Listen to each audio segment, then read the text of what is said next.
ದಾವಣಗೆರೆಯಲ್ಲಿ ದಕ್ಷಿಣದಲ್ಲಿ ವಿಧಾನಸಭಾ ನಡೀತಾ ಇರೋದು ಇಡೀ ಕರ್ನಾಟಕ ಅಲ್ಲ, ಡೆಲ್ಲಿವರೆಗೂ ಕೂಡ ಹಬ್ಬಿದೆ. ಯಾಕಪ್ಪ ಅಂತಂದ್ರೆ ಸಮರ್ಥನಿಗೆ ಅವನು ಇಲ್ಲಿ ಓದಿಲ್ಲ, ಇಂಗ್ಲೆಂಡಲ್ಲಿ ಓದಿದ್ದಾನೆ. ಆ ಹುಡುಗನಿಗೆ ಟೆಕ್ನಾಲಜಿ ಇದೆ. ಮುಂದೆ ನಮ್ಮ ದಾವಣಗೆರೆ ಸಿಟಿ ಯಾವ ಥರ ಡೆವಲಪ್ ಮಾಡಬೇಕು, ಹಿಂದೆ ನಮ್ಮ ಅಜ್ಜರು ಯಾವ ಥರ ಮಾಡಿದ್ರು. ನಮ್ಮ ದಾವಣಗೆರೆಯಲ್ಲಿ 91-92ರಲ್ಲಿ ಹಿಂದೂ ಮುಸ್ಲಿಮ್ಸ್ ಗಲಾಟೆ ಆದಾಗ ದಾವಣಗೆರೆಯನ್ನು ಒಗ್ಗೂಡಿಸಿ ಶಾಮನೂರು ಶಿವಶಂಕರಪ್ಪನವರು ಇಡೀ ಒಂದು ಗಲ್ಲಿಗಳು ನೀವು ಅಡ್ಡಾಡ್ತೀರಿ, ಪ್ರತಿಯೊಂದು ಏರಿಯಾಗಳಲ್ಲಿ ನೋಡ್ತೀರಿ, ಪ್ರತಿಯೊಂದು ಜನನೂ ನೋಡ್ತೀರಿ.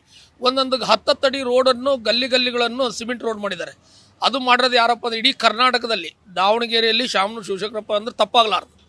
ನಾವು ಈಗ 7 ಎಲೆಕ್ಷನ್ ನೋಡ್ಕೊಂತ ಬಂದಿದ್ದು, ಪಂಪಾಪತಿಯಿಂದ ಮೋತಿ ವೀರಣ್ಣರಿಂದ ಹಿಡಿದು ನೋಡ್ಕೊಂಬಂದ. ಇಂಥ MLA ಸಿಗೋದು ಅಪರೂಪದ ರಾಜಕಾರಣಿ ಅಂತಲೂ ಅನ್ಬೋದು.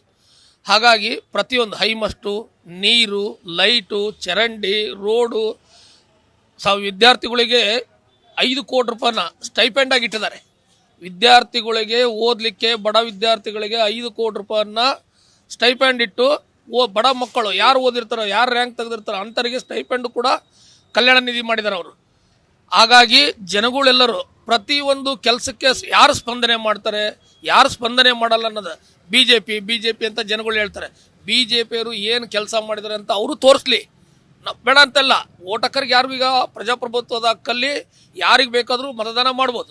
ಮತದಾನದಲ್ಲಿ ಹೈಯೆಸ್ಟ್ ಕೆಲಸ ಯಾರು ಮಾಡಿದ್ದಾರೆ ಅಂಥ ವ್ಯಕ್ತಿಗಳಿಗೆ ಓಟ್ ಹಾಕಿದರೆ ಇವತ್ತು ನಮ್ಮ ಅತ್ಯಮೂಲ್ಯವಾಗಿರ್ತಕ್ಕಂಥ ಓಟು ಕೆಲಸ ಮಾಡೋಂಥವ್ರಿಗೆ ಕೊಟ್ಟರೆ ಭಾಳ ಒಳ್ಳೆಯದಾಗಿರುತ್ತೆ. ನಾವು ಯಾವುದೋ ಒಬ್ಬರು ದುಡ್ಡಿಗೆ ಆಮಿಷ ಒಡ್ಡಿ ಯಾರೋ ಹೇಳ್ತಾರೆ ಅಂತ ಹೇಳ್ಬಿಟ್ಟು ನಾವು ಒಂದು ಓಟ್ ಹಾಕಿದರೆ ನಮ್ಮ ಓಟನ್ನು ಮತದಾನ ಮಾರ್ದಂಗೆ ಆಗುತ್ತೆ.